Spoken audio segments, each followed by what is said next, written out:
Tokyo's Grand Prince Hotel Akasaka is a shadow of its former self, and it's shrinking by the day. Floor by floor, the building is being demolished from the inside, a clean and efficient technique being used for the first time. It was developed by the Tassei Corporation's Hideki Ichihara. このキャップがだんだんに The cap, which sits on top of the building, will be jacked down in stages so the building you see behind me has been reduced from an original height of 140 meters and is now around 80 meters. いいことです。 And in 6 months it will have disappeared from the skyline completely.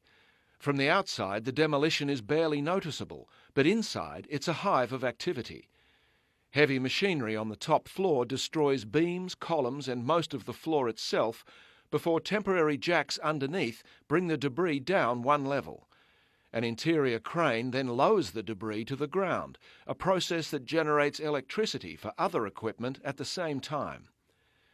In a densely built city like Tokyo, it's a practical alternative to methods used elsewhere in the world.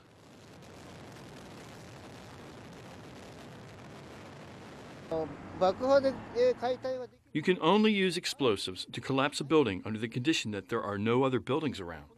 But if you collapse this building using explosives, that building and the one over there will be affected. So in conclusion, we obviously can't use explosives in Japan. 無理だと。 But it's a method Ichihara says has application in other countries. Not only is it much cleaner than conventional demolition, it's also much quieter, something Ichihara says is worth shouting about.